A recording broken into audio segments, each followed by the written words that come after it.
como igreja, como filhos, como uma noiva que adora o Senhor, que espera ansiosamente pela sua volta.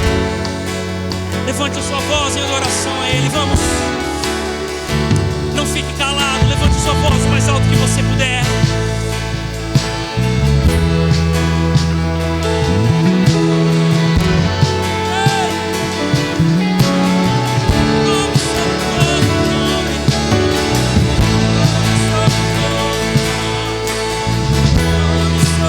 Sobre todo nome, Senhor, é o Teu nome, Pai. É essa convicção que nós gostamos e desejamos ter, Pai.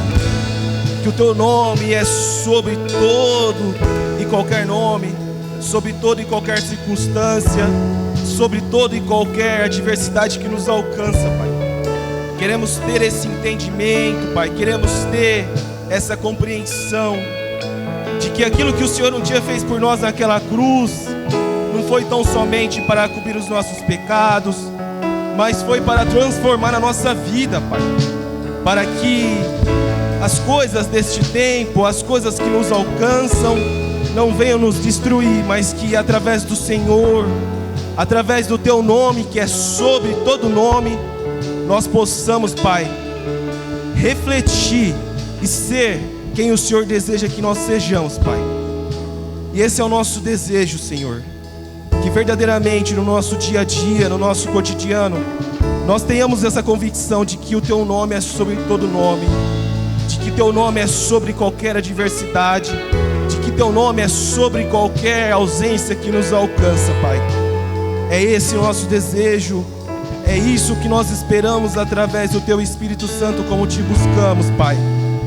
E é nisso que nós cremos, Senhor, que Teu nome é sobre todo nome, que Teu nome é sobre todo nome, Pai. Em nome de Jesus, Pai, nós Te damos graças. Em nome de Jesus, amém.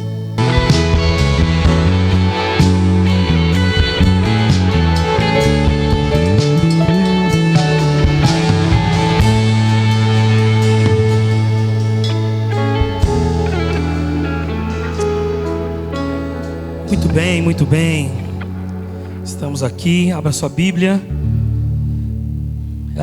Se você trouxe, seja no celular, ou seja em papel impresso, no livro de Jonas. Nós estamos hoje encerrando o nosso mês da família. Nosso mês da família. Tivemos aqui 4 domingos falando sobre isso, né? Eu acho que tivemos uma pausa com o pastor Dario, mas eu acho que ele até entrou um pouco sobre isso também. E hoje nós estamos no último domingo. E o tema que eu separei para falar é sobre no porão da minha casa. Você pode dizer isso? No porão da minha casa? Talvez você esteja falando, mas na minha casa não tem porão.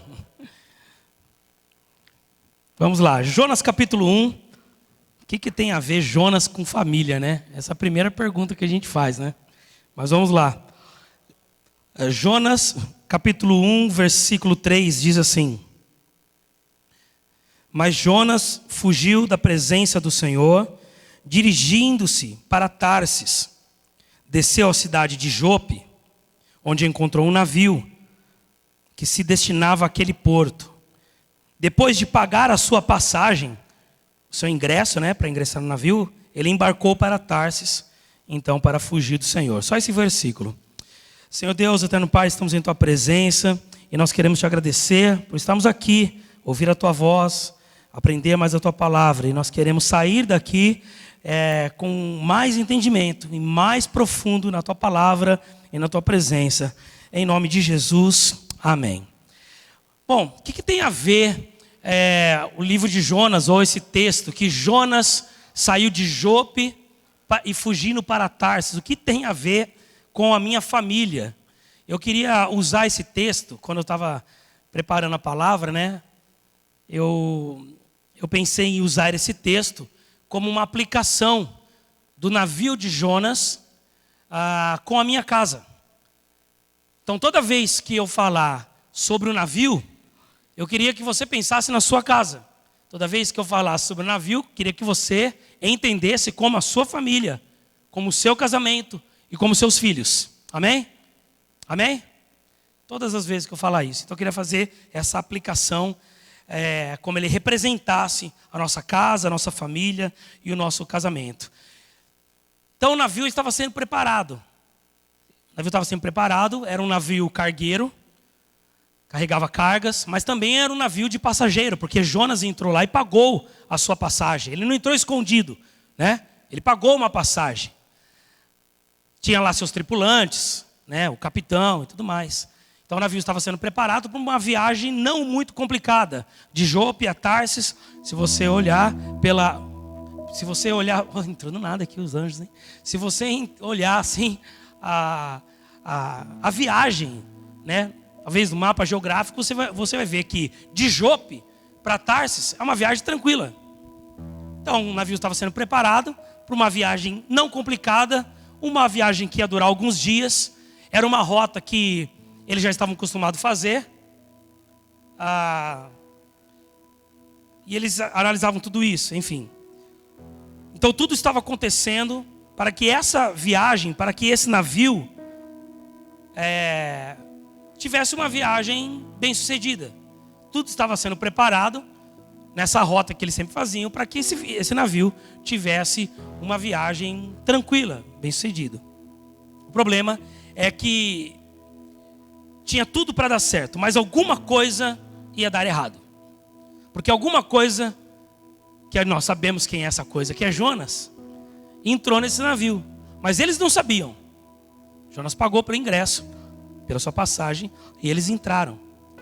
Então alguma coisa nessa viagem, que tinha tudo para dar certo, alguma coisa entrou, e ali foi instituído, enfim, estava fadado ao naufrágio. Alguma coisa entrou no seu casamento, onde estava tudo bem. Mas alguma coisa entrou no seu casamento e colocou um risco ali. Alguma coisa entrou, um problema entrou, e tão grave que esse casamento pode afundar. Alguma coisa entrou ali na sua família, no seu casamento, alguma coisa, algum erro entrou na sua casa, e esse erro pode afundar a sua casa.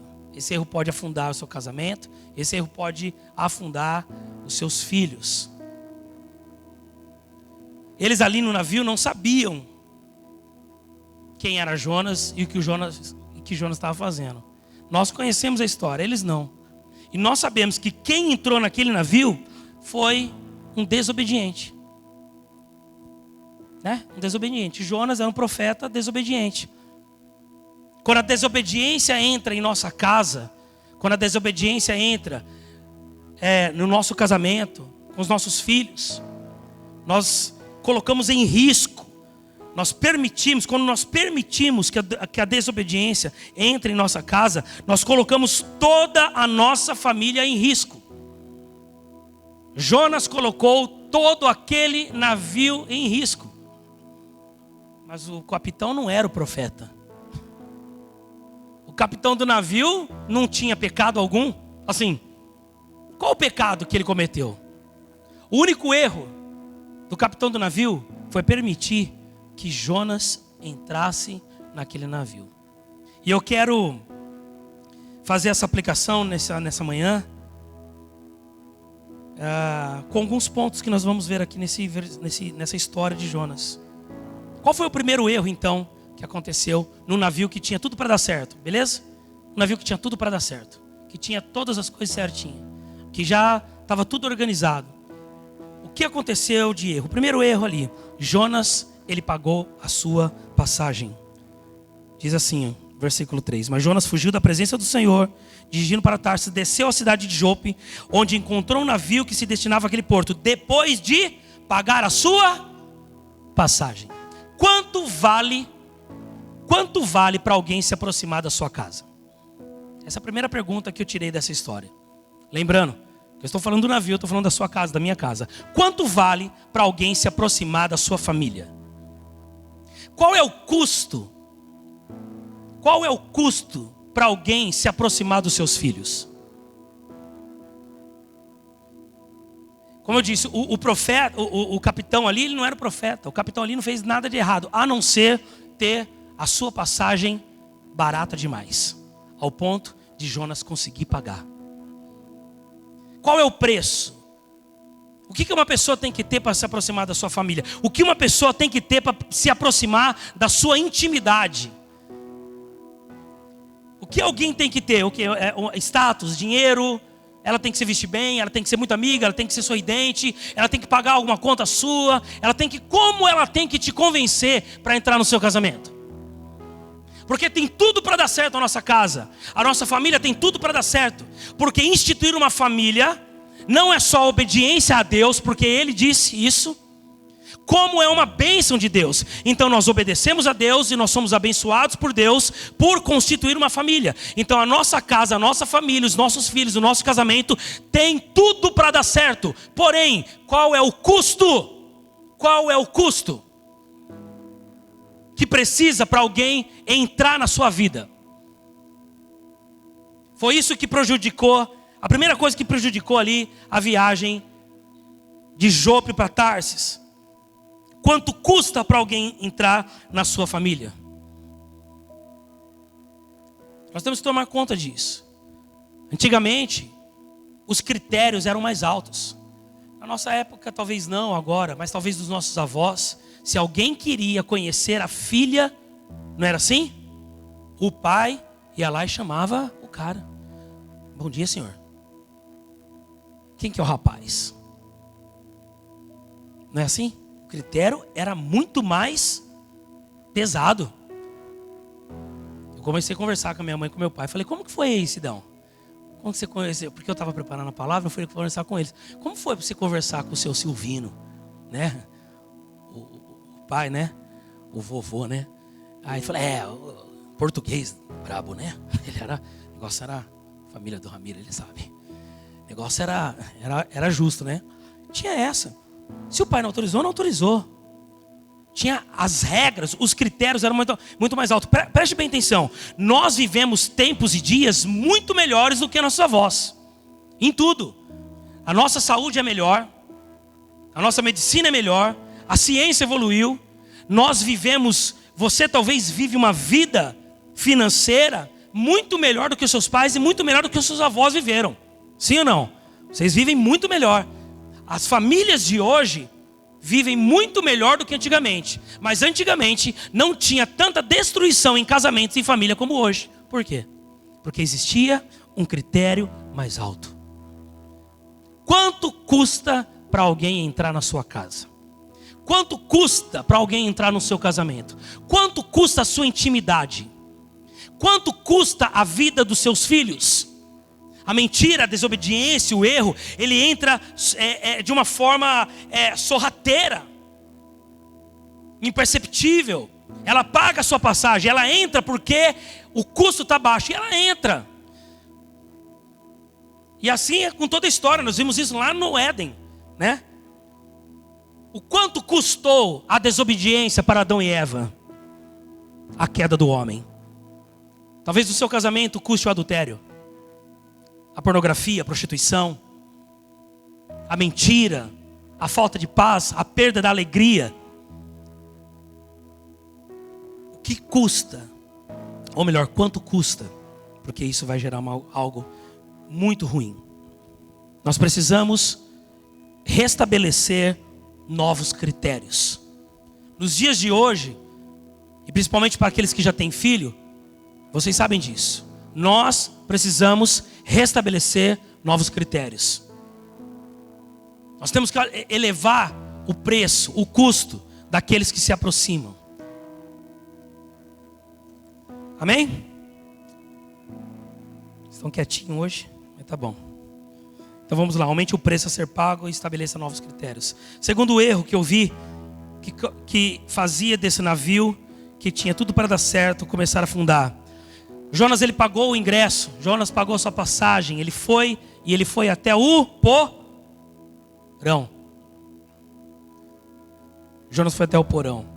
O que vai nos levar para o fundo, o que vai destruir a nossa casa, o que vai destruir o teu casamento, o que pode destruir a vida dos teus filhos, não fica no convés, não fica à mostra de tudo, mas fica no porão.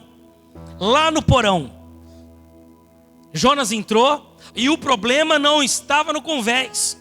Ele pagou a sua passagem e foi para o porão, porque o erro, ele vem e fica na miúda.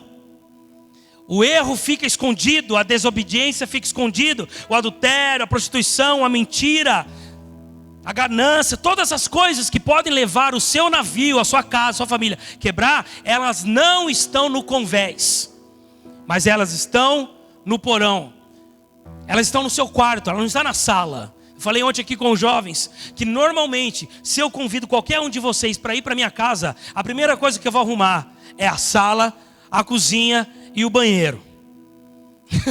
O quarto, gente, está uma bagunça. É assim na casa de vocês? Joga tudo pro quarto que tem gente chegando.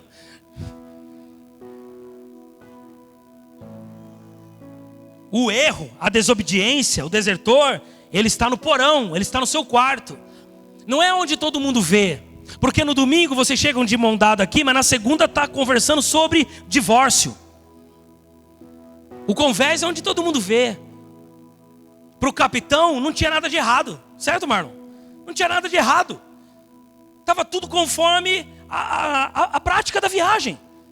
A tripulação estava no seu lugar, os passageiros no seu lugar, as cargas estavam todas fixas e bem seguras, e o navio começou a caminhar.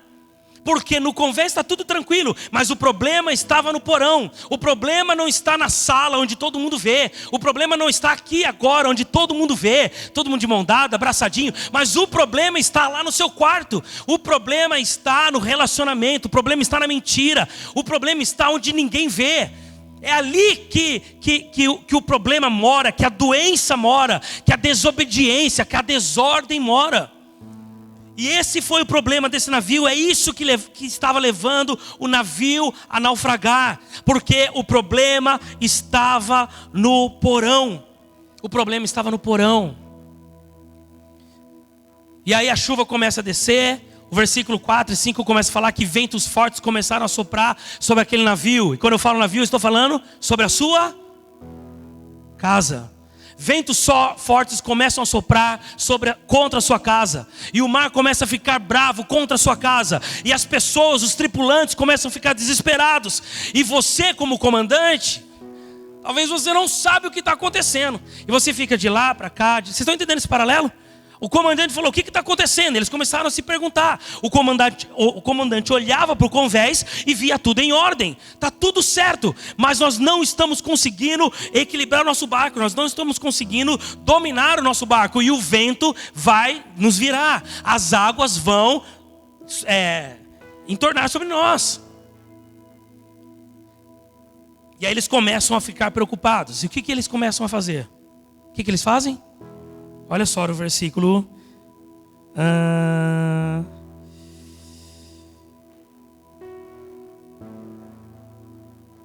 Versículo 5. Todos os marinheiros ficaram com medo e cada um clamava ao seu próprio Deus.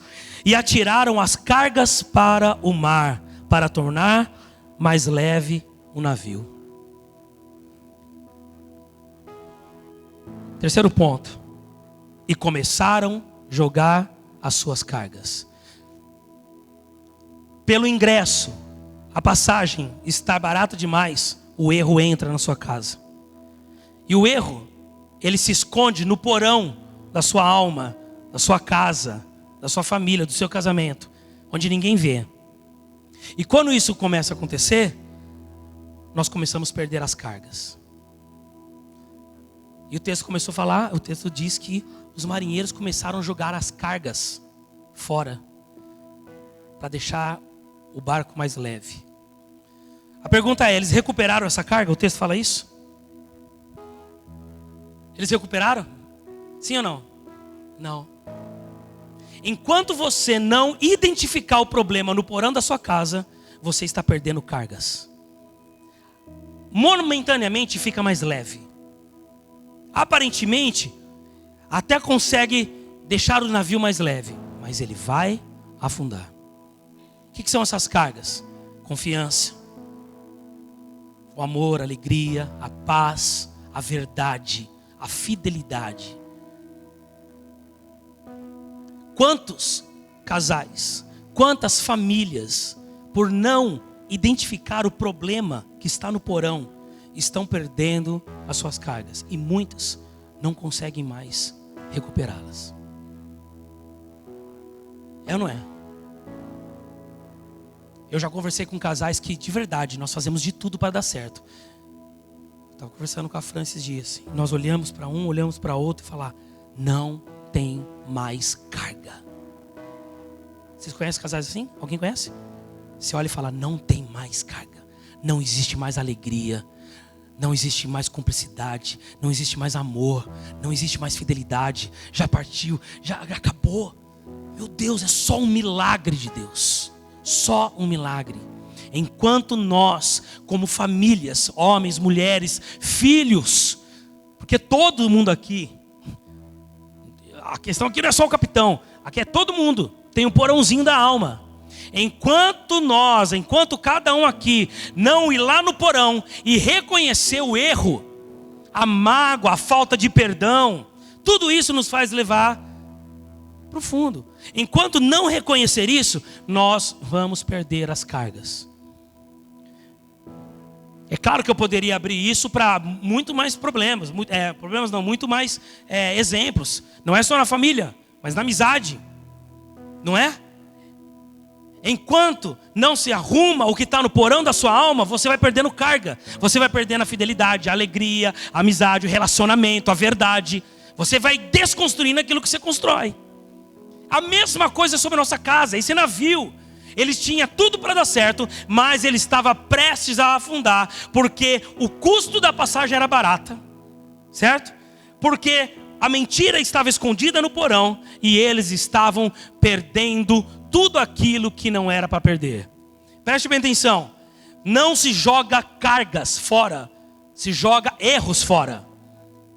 Ali no navio, o que eles tinham que lançar fora, eles estavam guardando. E o que eles teriam que guardar, eles estavam lançando fora. Quantos estão entendendo? Digam amém.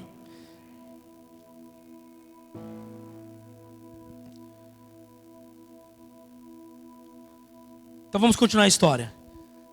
E aí eles começam a lançar a carga fora, jogando tudo fora. E até que chega um período aqui que o capitão fala assim, ó: cara, gente, começa aí a clamar cada um para o seu Deus. Começa cada um a clamar aí para o seu Deus, porque a gente tem que descobrir o que está acontecendo aqui. Alguma coisa tem de errado. Opa, o capitão deu um estralo. Ele disse: alguma coisa tem de errado aqui. E aí ele começa a procurar. Ele chega nos tripulantes, nos passageiros, todos os tripulantes, todos os passageiros. Imagina a situação: vento, chuva e o barco virando, os caras jogando todas as cargas fora, perdendo o que não poderia ter perdido.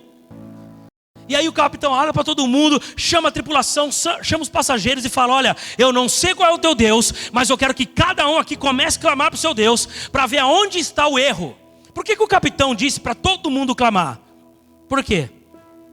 Porque num navio todo mundo precisa clamar. Porque se o navio afunda para um, afunda para todos. O erro não está no marido, o erro não está na esposa, porque eles são uma carne só. Não existe mais o eu, existe o nós. Então se o navio afundar, afunda para todos. E não afunda só para o marido, nem só para a esposa, mas para a família do marido, para a família da esposa, para a comunidade de fé que nós vimos e vivemos. Afunda para todo mundo. Então o capitão começa a falar: gente, comece a clamar aí, comece a clamar por aí. E então ele começa a procurar, ver a lista de passageiros, os tripulantes e passageiros, e ele vê que está faltando um nome aqui de um ser vergonha. Ele fala: mas está faltando um cara aqui, porque o cara pagou a passagem. Se ele pagou a passagem, tinha o nominho dele lá, certo? Aí ele vai, começa a procurar. O capitão, que é o quarto ponto, Jonas é identificado. Então o capitão começa a procurar e ele encontra Jonas aonde? No porão. E o que o capitão faz quando ele encontra Jonas? O que ele faz? Ele pega Jonas da escuridão e leva para o convés, para a luz. Quando nós identificamos o erro da nossa casa, desse navio, da nossa família, nós precisamos pegar e tirar das escuras e levar para o convés. Tirar do porão, levar para o convés. Tirar da escuridão e levar às claras. Para que todo mundo veja e diga: aqui está o erro. Aqui está o erro. A primeira coisa que o capitão faz, ele nem chega a confrontar Jonas lá. Mas ele pega e fala: o que você está fazendo aqui? Venha para o convés. E aí eles perguntam: quem é você? Ele fala: eu sou Jonas, o hebreu, profeta. Desobedeci a Deus. O erro foi identificado. Ah, então você é o culpado? Sim. E o que nós temos que fazer com você? E Jonas fala o quê? Me lança para o mar. E o que eles falaram? Nós não vamos fazer isso. Nós preferimos jogar as cargas fora, mas nós queremos manter o erro aqui. Muitas famílias, mesmo identificando o erro, sabendo qual é a desobediência, sabendo qual é o problema que está no porão do teu casamento, da tua vida, dos teus filhos, da tua família, da tua casa, ainda assim diz: eu não quero me desfazer do erro. Jonas falou: me lance ao mar. E os caras: não, nós não podemos fazer isso. Você é uma pessoa, você é muito importante. Nós domesticamos o nosso pecado, o nosso erro. Enquanto você não lançar fora o erro da tua casa, da tua família, a tempestade vai continuar, os ventos vão continuar, e você vai cada dia mais perdendo as cargas. Enquanto nós não lançarmos o erro da nossa casa, a desobediência da nossa família, da nossa casa, dos nossos filhos, enquanto nós não lançarmos fora, o vento continua, a tempestade continua, e a cada dia nós vamos perdendo as cargas.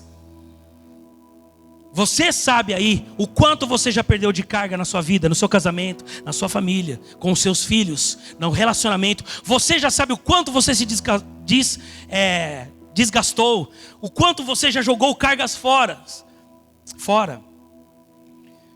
Os caras falam isso, desesperado, jogando tudo fora. E Jonas fala: me lança fora. E outra curiosidade que eu achei muito legal: por que Jonas, mesmo sabendo qual é o erro, o capitão pega ele do porão, leva até o convés, aponta a todos e diz: ele é o errado, certo? Jonas foi identificado. Por que Jonas não falou: desculpa, vou me lançar fora? Por que ele não fez isso? Vocês já perguntaram isso ao texto? Por que Jonas não se jogou no mar, sabendo que ele era o errado? Por quê? Vamos lá. Por que Jonas não se jogou no mar? Por que ele falou: me lance ao mar? Sabe por quê? Jonas é o que ali? O que Jonas era para aquele navio? Um problema. O problema não sai da sua vida sozinho, você tem que tirar.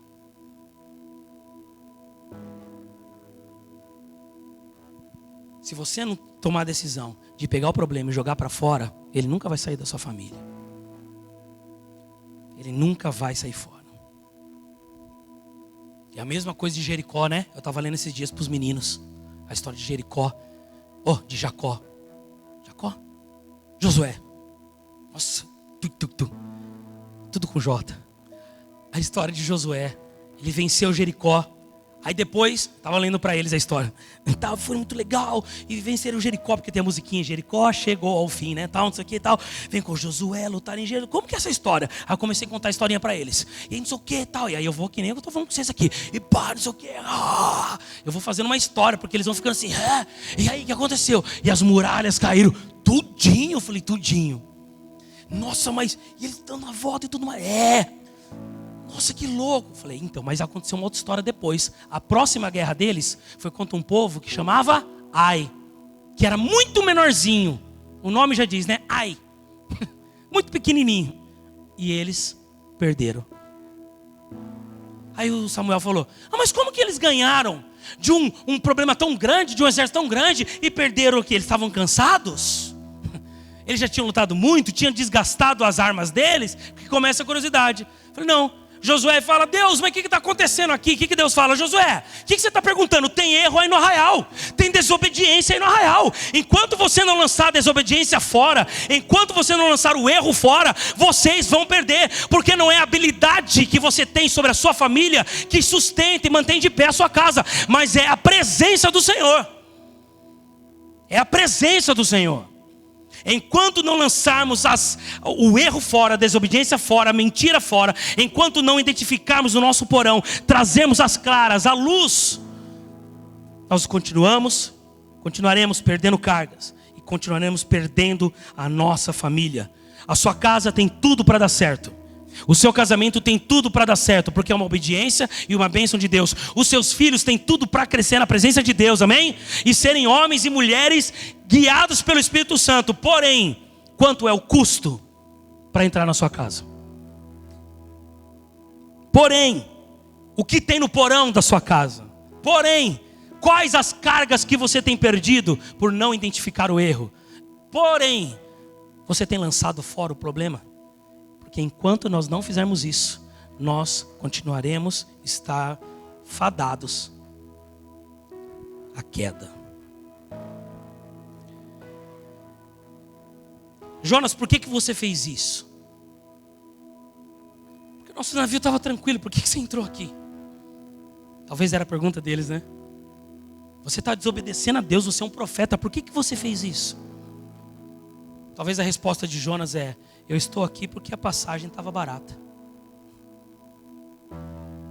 Talvez a sua pergunta é: por que o meu casamento está assim? Está assim porque a passagem está barata. Eu estou aqui porque você me deixou entrar. Eu sou a prostituição. Eu estou aqui no seu casamento porque você me deixou entrar. Eu sou o adultério.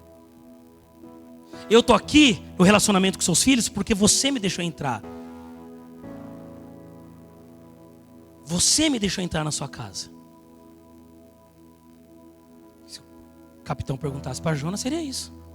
Por que você entrou no navio, Jonas? Porque você deixou entrar. Porque está barato. Eu sou a mágoa. Você deixou entrar a mágoa. Você deixou entrar o rancor. Seu custo está muito barato. O que precisa para você ficar magoado? A gente estava falando, não sei se foi, com quem a gente está falando sobre as crianças de hoje. É muito pouco para ficar triste, né? A geração de hoje, né? É muito pouquinho, não quer mais ir para a escola. Esses dias o Theo falou: não vou mais à escola, eu odeio aquele lugar.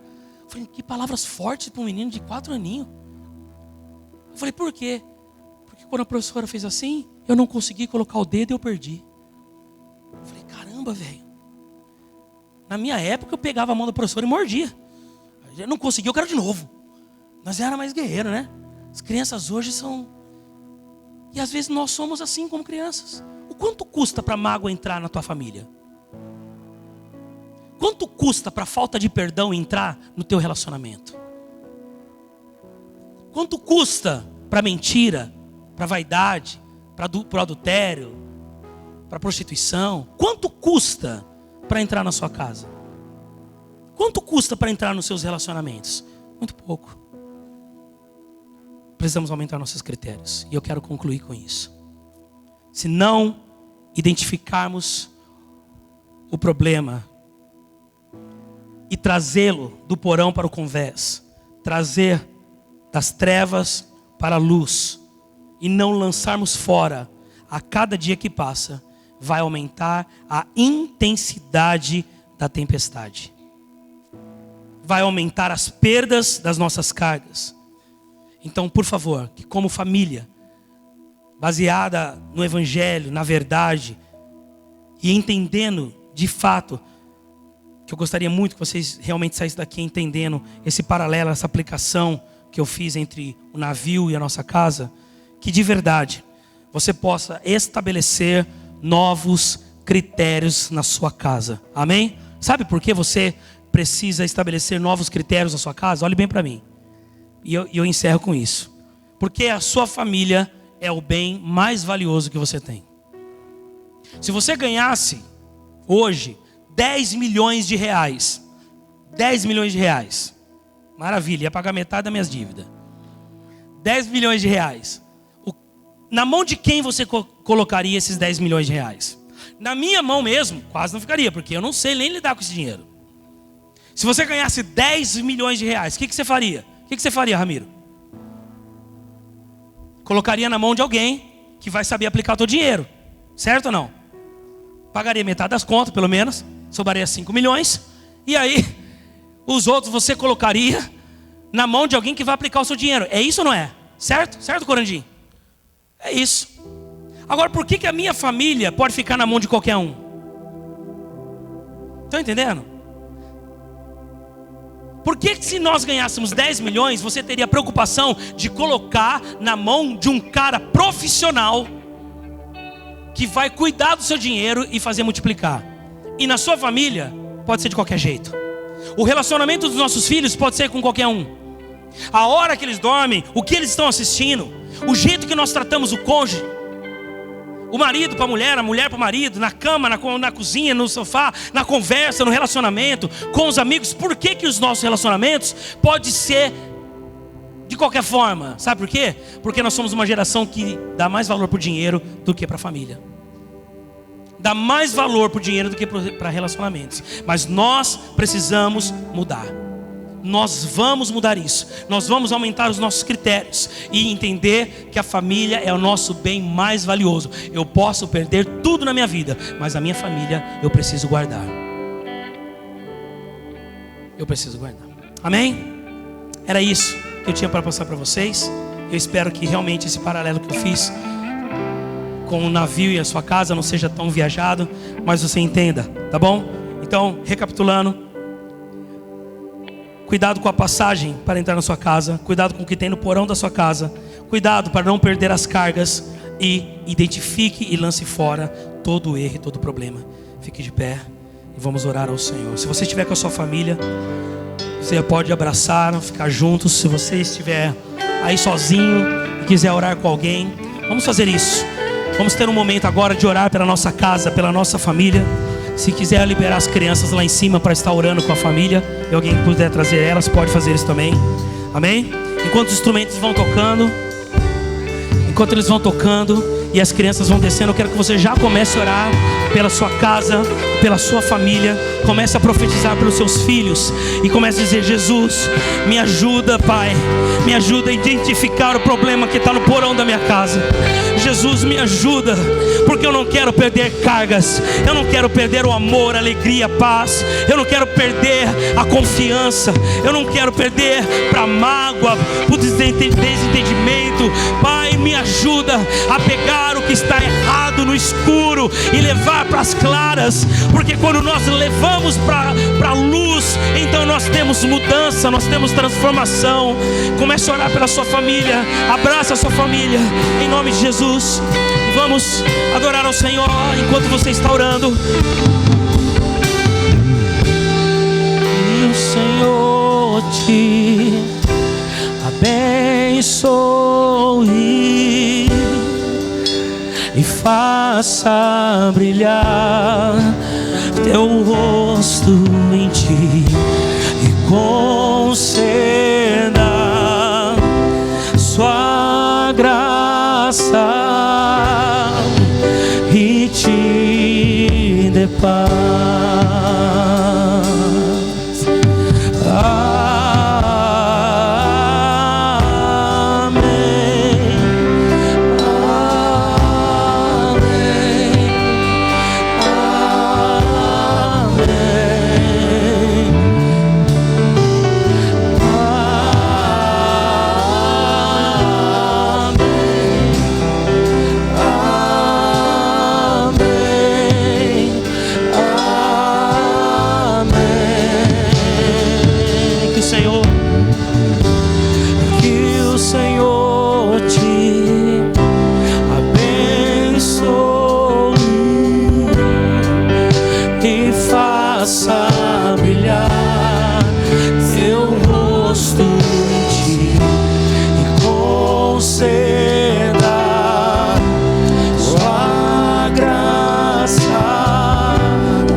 Seus filhos, comece a orar com eles, comece a profetizar sobre a vida dos seus filhos.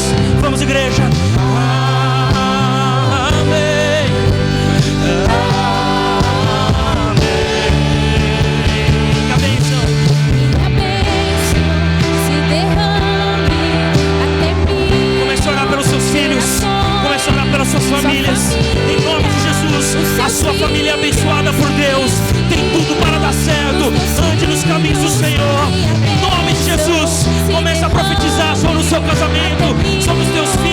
sua vida, sobre os teus pais. Levante sua voz, igreja. Os teus filhos e os filhos dos teus filhos, que a bênção se derrame até 1000 gerações. Sua família, os teus filhos e os filhos dos teus filhos, que a bênção se derrame até 1000 gerações. Sua família, os teus filhos e os filhos dos teus filhos, sua presença te acompanhe por detrás, por diante, do seu lado e em ti. É contigo, é por ti, e de dia e de noite, tua entrada e saída, em teu riso, em teu choro. É contigo, é por ti, é contigo, é por ti, é contigo, é por ti, é contigo, é por ti, é contigo, é por Todos declarem amém.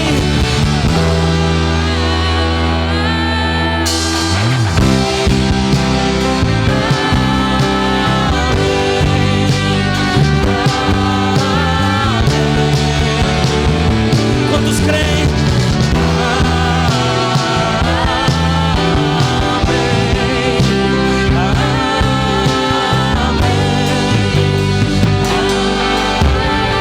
Que o Senhor abençoe a sua casa, que o Senhor abençoe o seu lar, que o Senhor abençoe o teu casamento, que Ele abençoe profundamente a criação e o crescimento dos nossos filhos, que em nome de Jesus nós possamos todos os dias olhar o porão da nossa alma, da nossa casa, e se porventura tiver alguma coisa errada, que nós possamos tirar, levar a luz, e transformados pela luz, constrangidos pela luz, lançarmos fora tudo aquilo que nos prejudica, tudo aquilo que faz e que coloca em risco a nossa casa, casamento, família e filhos.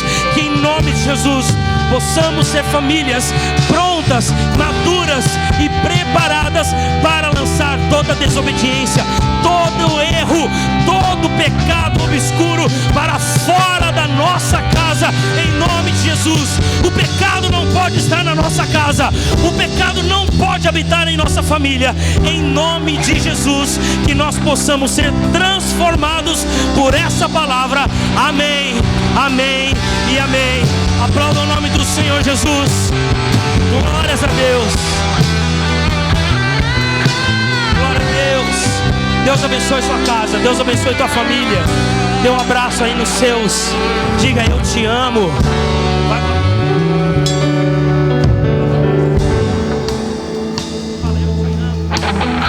Fala: eu te amo. Olha nos olhos dos seus filhos e diga: eu amo vocês. Fala para os seus pais, fala: eu amo vocês. Isso. Isso. Talvez seja um momento de perdão, talvez seja um momento de reconciliação. Diga: eu amo vocês. Diga: me perdoe. Fala isso. Fala: me perdoe se eu te magoei de algum jeito, de alguma maneira. Me perdoe se eu não tenho tempo com vocês. O tempo é a coisa mais valiosa que nós temos com nossos filhos. Peça perdão, dê um abraço, dê um beijo na boca. Ai, que delícia, gente. Que Deus abençoe a todos. Durante a semana estamos aqui com os links. Participe dos links. Se envolva nos relacionamentos. Toda segunda-feira, amanhã, às 20 horas, estamos estudando os livros do Novo Testamento, do Evangelho. Que Deus abençoe a todos vocês. Vão em paz e tenham uma ótima semana.